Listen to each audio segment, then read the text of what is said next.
つギミックがねついているので、それもぜひ楽しみにしていてください。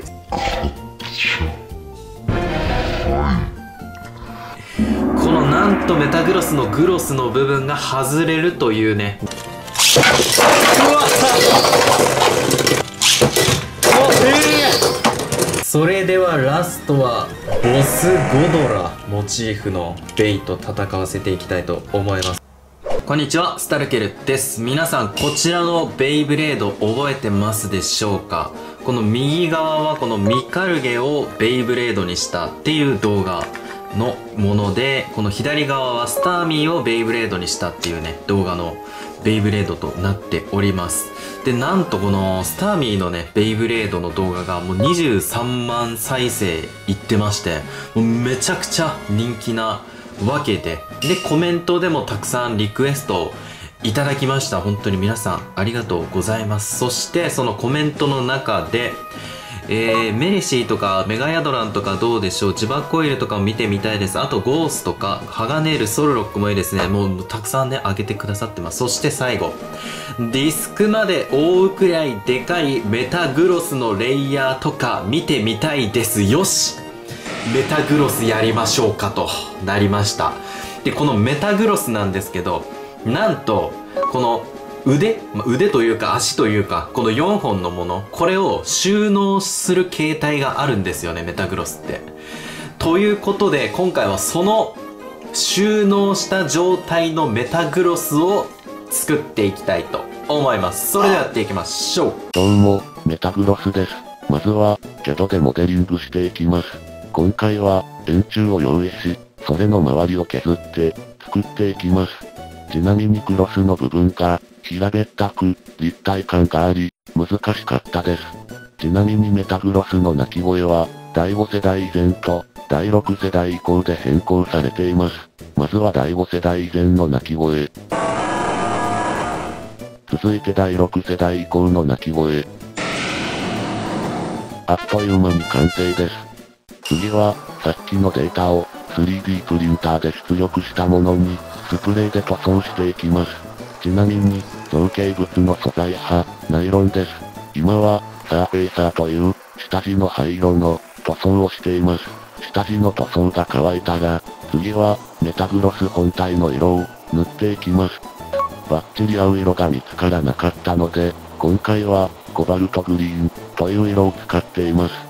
色を混ぜてエアブラシで塗装すれば好みの色にできるんですが、色々考えた結果面倒だったのでやりませんでした。ちなみにダンバルが2体合体してメタングになり、メタングが2体合体するとメタグロスになります。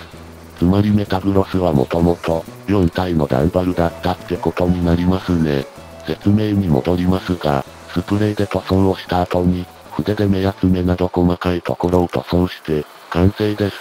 ということで完成したメタグロスがこちらになりますと、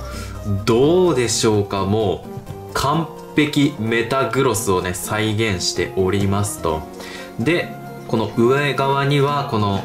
ベイブレードのねランチャーをつける穴がこう開いてるので、この向きで射出されます。こう発射されて回るとしっかりとねこう回すことができると。で、はい、下から見るとこんな感じになってます。この体の下側はドライバーがつけれるような構造になっておりますと。で、もうこの下から見たらもうわかるかと思いますが、このメタグロスこう分解することができますっていうのと、さらに一つギミックがねついているので、それもぜひ楽しみにしていてください。そしてこのメタグロスのこのグロスの部分あるじゃないですか。これなんといきます。カチャ、はい、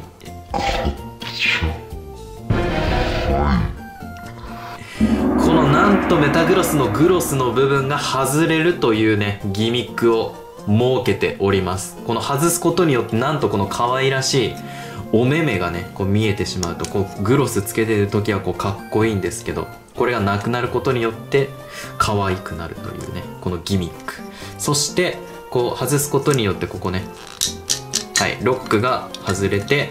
はい、このパーツが3つに分かれます。あ、4つか、ドライバー入れて。で、この体の真ん中の部分はネクサスのディスクにこうギアとしてこうくっつけられるような構造になっております。そして見てください、ここ。そしてこのグロスの部分にもこの銀色に光るもの、これ磁石ですね。マグネットが使われているということで、なんといきます、これ。はい、これねくっつくんですよね、体とこのグロスが。でこれくっつくことによってどうなるのかというと、これもう一回組みますけども、はい、組みます。はい、この状態だとそのままロック進みます。ただこのメタグロスにこのグロスをつけると、なんとロックが進まなくなるんですよね。これバーストロックの機能が備わっていると。でこの、磁石をつけることによってさらにこのグロスがちょっと外れにくくなってるっていう仕組みですね。でこのグロスが外れた暁にはこのようやくロックが進むよと。でこうバラバラになるといったちょっとしたねギミックも搭載してますので、いやこりゃね楽しみなんじゃないでしょうか。結構この楕円形といったら楕円形というか、結構尖ったこの4つの突起があるので、この爪、この硬い爪での攻撃ができるんじゃないかなと思っております。ということで早速バトルやっていきましょう。それではまずはこのメタグロスが回るのかどうかね、やっていきたいと思います。おっとグロスはねもう一瞬で遠心力で飛ばされましたが、メタグロス本体はしっかり回ってくれたので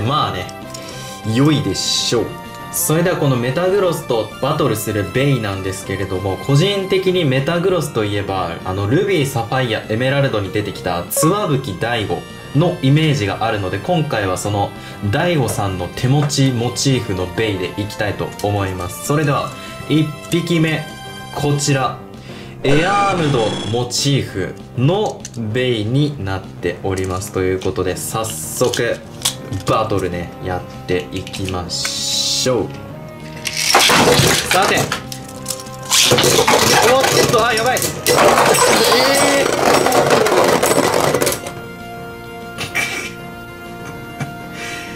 いやまさかの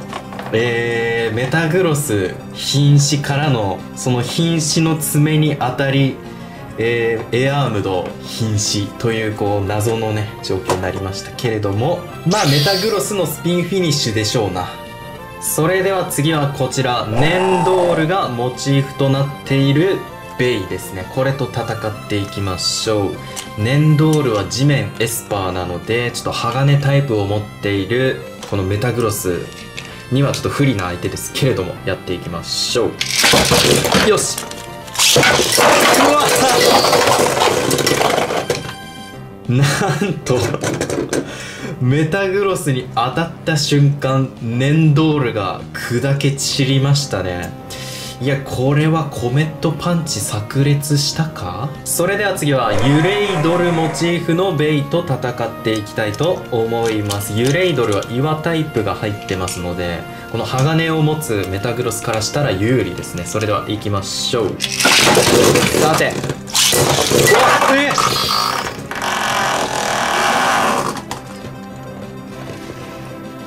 いやこれはメタグロスのアームハンマー効果抜群ですね。決まりましたね。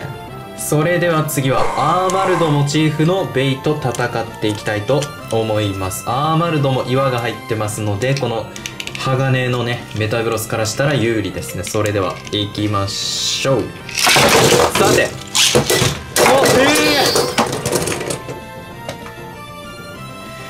やはりこの爪ですね。このアームから繰り出されるもうバレットパンチですね。今のは決まったね。それではラストはボスゴドラモチーフのベイと戦わせていきたいと思います。ボスゴドラは岩鋼なのでもうアームハンマーでも一撃ですね。それではやっていきましょう。いいうわ結果的にボスゴドラはね今瀕死状態ですけれども、その前に、メタグロスの回転が止まってしまったのでいや、これはアームハンマーがボスゴドラの特性頑丈によって防がれたと言っても過言ではないでしょうね。ということで今回のメタグロスモチーフのベイブレードいかがだったでしょうか。いや、個人的にはこのねグロスマグネシステム、これが作動してなかったっていうのがまあちょっとね心残りはありますけど、それでも全然バーストしなかったっていう、これ全然ダッシュドライバーも使ってないんですけど、普通のドライバーなんですけど全然ね、まあというかそもそも回転そこまでしてなかったっていう問題もまあありますけど、まあこういう形ですからね、それはしょうがないとして、まあ今後も皆様からのねコメントからこうリクエストねいただいて、でそこからなんかこうねまたポケモンのベイブレードとか作っていけたらいいなと思ってますので、皆さんもどしどしとコメントでこのポケモンどうですかっていうのをたくさん書いていただけると嬉しいので、でその中からまた次のね新しいポケモンベイブレード動画に、ね、なるものも出てくると思いますので、ぜひよろしくお願いします。ということで今回の動画いいなと思った方はぜひチャンネル登録や高評価、Twitter のフォローやサブチャンネルの登録などよろしくお願いします。最後までご視聴ありがとうございました。スタルケルでした。